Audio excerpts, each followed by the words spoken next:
Fidanany nisy fotoana zany antany andreo zanako reo hoe azony mona atao ve ny mideran'Andriamanitra na afaka mideran'Andriamanitra ve ny mona. De nisalasala be ry zareo ary azoko tsara hoe inona no antony mampisalasala an zareo.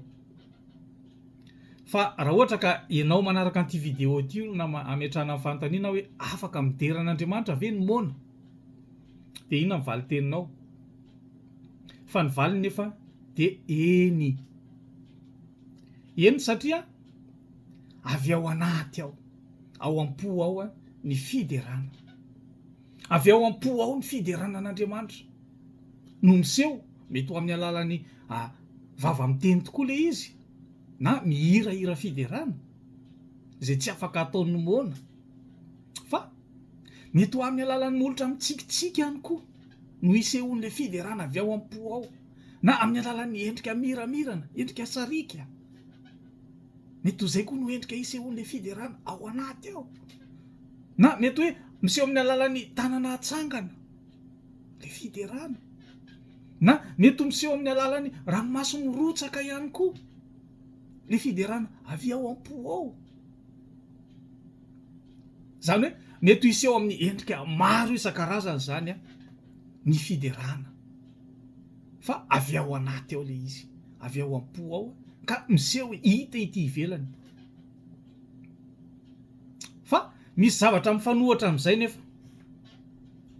Ndraindray mety mahitatsika amin'ny fahitalavitra na amin'ny hainao manjery isan-karazany na amin'ny YouTube na amin'ny Facebook indrindrindrindra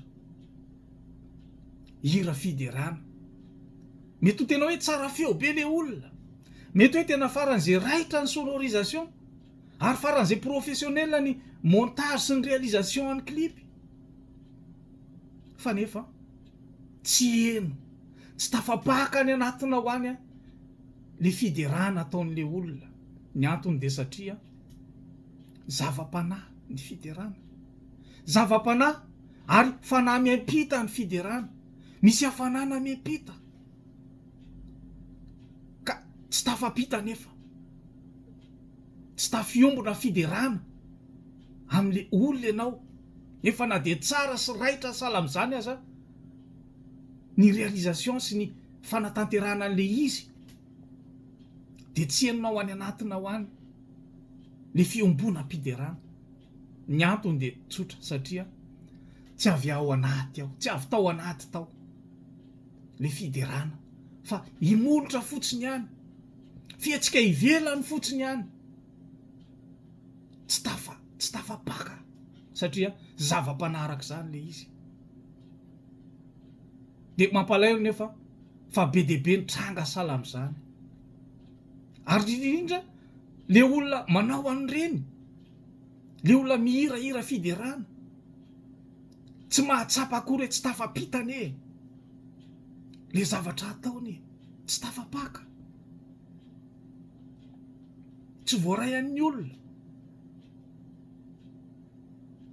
Ka androany zany tsy hoe za izy akory no miseho mananatra na miseho miteny, fa fahatsapana tao anaty tokoa izy de mba tiako hozaraina amitsika so de mba mahasoa mitodika amitsika mpihira fiderana na gropy na mpitendry indrindrindrindra koa.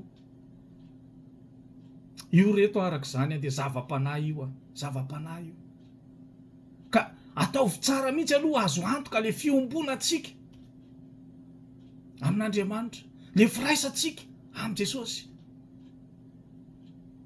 de ho tena avy ao am-po le fiderana. Fa rehefa tena tsapatsika sy henontsika ao anatitsika eo le izy, de iseho azy fa na de amin'ny fomba tsotra faran'izay tsotra indrindra aza. Tsy voatery hoe mila sonao professionnel, tsy voatery hoe mila zavatra materiel sy fisehony ivelany raitra sala mifanao zao tontolo zao, fa amin'ny fomba tsotra. Kanefa rehefa tena avy ao anaty io reto de tafapita, de tafapaky io, de voaray io, de tafiombona fiderana aminao ny mijery sy manatrika. Ka zay no andao imasona, zay no andao ilofosana. dia ho voninahitr'Andriamanitra. Amen.